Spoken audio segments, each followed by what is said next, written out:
All these chapters have single titles. This one's called Travel. While we were being reared, travel was something other people did, rich people. Adventurers, just celebrities, diplomats, big shots. Certainly wasn't us or anybody we knew. Throughout the Great Depression and the Second World War, we could, however, simulate travel. One way to do that was through National Geographic magazine. To this day, many of my erroneous romantic presumptions regarding tropical climes are based upon browsings through the back issues of those wonderful periodicals that were often stacked in the basements of my more well-to-do schoolmates. Another way some of us got to travel was through stamp collecting. Colonial powers such as the British, the Dutch, the French, and the Belgians, especially adept at designing exotic postage stamps depicting the magical beauty of the regions that they were plundering. The stamps were done in startling color, depicting bright, fabulous flora, majestic animals, natives in gorgeous garb, inaccessible white-peaked mountains, pharaohs, kings and potentates, and mythical creatures from lands, strangely erotic-sounding names, Mozambique, Ceylon, Tahiti. We traveled extensively in those countries in our minds here in little lower town Ottawa. And we could also find in the public library old books, pencil drawings of missionaries conferring with naked local warriors carrying spears and blowguns, explorers wrestling crocodiles, and intrepid pith-helmeted safari hunters gunning down ferocious lions in midair.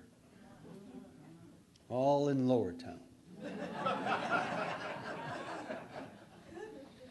And later at the movies, with the help of a promoter named Lowell Thomas and his movie-tone newsreel, we were treated to formulaic travelogues describing places only dreamed of, featuring beautiful young men diving for pearls from cliffs, blossoming girls dressed only in grass and bangles, dancing on the beaches in the endless sunshine in Lower Town. And by stretching the definition of travel somewhat, we find the following examples in my own family. My great-grandfather Mickey traveled from Ireland when he was 10 years old. Accommodations on his famine ship of choice were not ideal, and by all accounts, he never spoke of it. What's to talk about? Oh yes, sleeping arrangements were such that vomit and diarrhea often dripped down on you from the bunk above. You see, he sailed cholera class. Great-grandpa Mickey came to the Gatineau River Valley and never traveled anywhere again. Can you blame him? I had an uncle who purportedly ran away from home when he was 16, was found in Manhattan. He was captured and brought back and beaten severely. Which was why he ran away in the first place.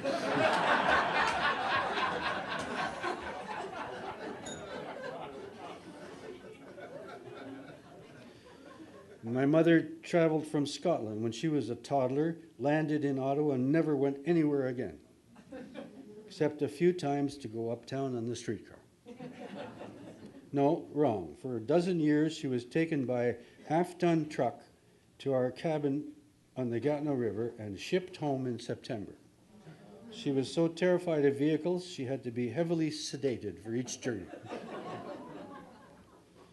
My father's favorite uncle, Frank O'Sullivan, set out from his farm in Low, Quebec, walking 2 horses the 45 miles to sell them in Hull, tragically contracted pneumonia and died long after he got back. The trip took 2 nights and 3 days down those mud-rutted roads. Some female second cousins of our parents were rumored to have gone away for a duration, but we weren't told where they went. But it was illicit fun to try and guess why they went away wherever they went. My father's best buddy, McLean, was with the Canadian Army in Italy in 1943 and 4. He liked to call that travel. The only thing he ever said about it was that the Italian girls were always very nice to him. My mother could never understand what they saw in them.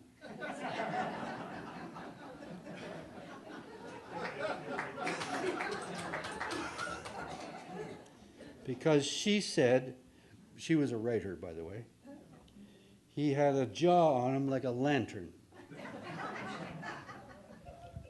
But we had fun imagining how and in what way the Italian girls had been nice to him. I suppose you could call that travel.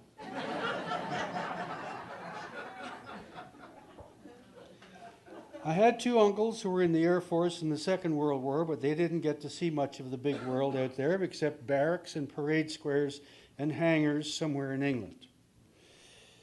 They never said that the girls in England were nice to them. But my mother said that she wouldn't have been surprised with both of them looking so handsome in their uniforms when they came home. Grandfather Tom was a traveler, but that was his work. He was a traveling salesman of washing machines and farm equipment. He traveled by train.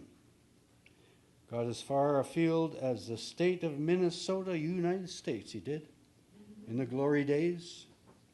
Told us about the time he got invited to a public hanging.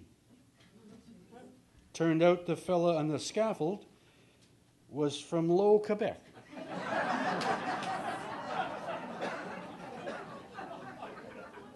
Tom's hometown. How good it was to see him again.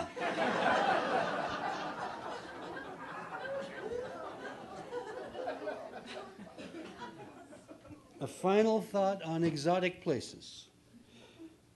I got to go in the middle of my life to the country of Suriname, formerly Dutch Guyana, on the Caribbean coast of South America. I was chaperoning a high school trip. One of my jobs was describing Canada to school kids in the jungle villages there.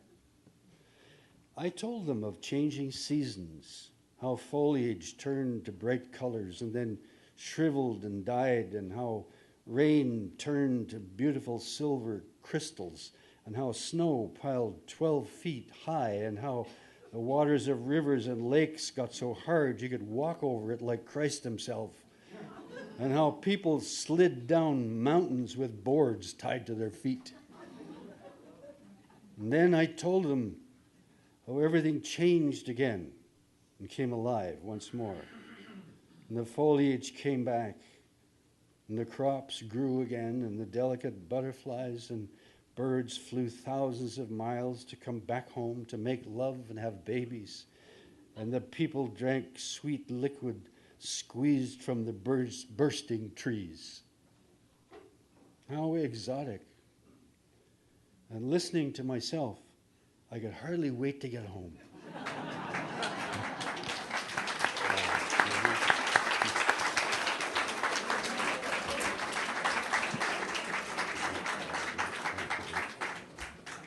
So one of the reasons you've said that you wrote this was to give some context of what your life was like to your grandson, like a snapshot of your life.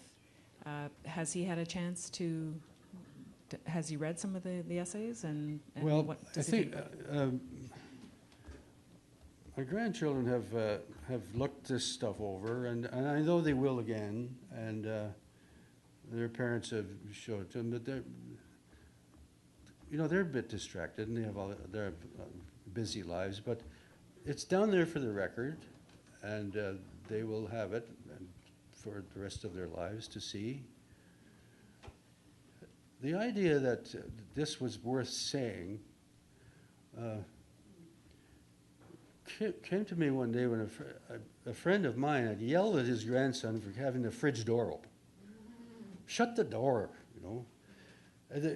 He loved his grandson, but the grandson didn't understand why the old man said that. But he didn't know that before, the mindset of the old man was ice. Shut the door, the ice will melt, You don't need to shut a fridge door anymore. You can't leave it open all day, but it doesn't matter if you stand there and look at it for a while. So, but what I thought was that if the kid knew something about the old man's life and what made his mind set that way, well, then they'd understand each other a little better.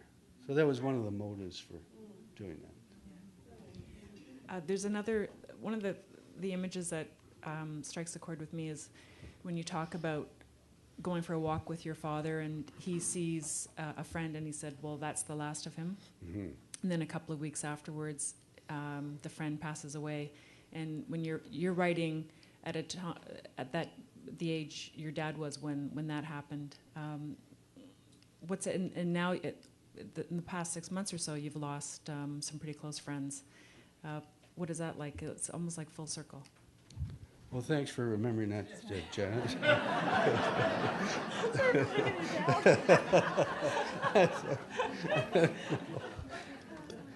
But that it's a funny way to age. In the idea of aging is things falling away. It's not doesn't hurt that much. It just gets a little more lonely. And that scene, I remember I put it in one of the essays about walking with my father when he was about, almost ready to go. And when you think of yourself as the next person, and then I look at my grandson, who I shoot pool with now and then down at McLaren's on Elgin Street, and he said to me, when I have kids, I'm going to take them to shooting pool too, like you do. Well, I thought, not nice, because we're passing on, and he'll have his turn, and life's pretty good. Excellent. Do you want to talk about this picture? Mm-hmm. Do you want to talk about the cover? Oh, the cover. Yeah. I don't know if they can see it? Actually, it's right behind you. Oh, yeah. That's. Can I make a comment? Yeah. Sure. Okay, I just want to say my sister and I drove down from Pembroke, up in the valley. Never heard of Brian Doyle in my life, but I'm a citizen subscriber. And like I was laughing out loud at these comments, and I said to my sister, "Oh my God, I look so forward to these Brian Doyle things in the paper." So then it got that if we went to the local grocery store or the liquor store or wherever we might be, they'd say, "Well, did you read Doyle this week?" So the point of my story is, yes, I've got all his write-ups at home, and yes, we can buy his book, but what do we do after that? Like, you can't just leave us.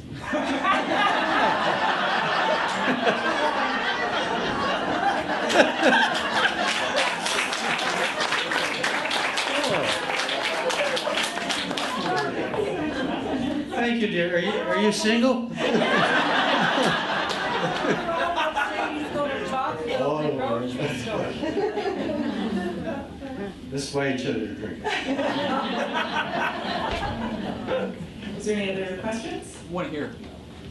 Sorry, Brian, you over on the side here. You say you worked with Doug Fisher to make your memoirs suitable for a family newspaper. Which chapter required the most and what were you sorriest to have to leave out? Well, it sounded the way I put it that the question was about Doug editing and me fitting the family newspaper mandate. But part of just terminology sometimes. Not very much was cut. And you have to say in the Citizen, you have to say oral sex. You can't say blowjob.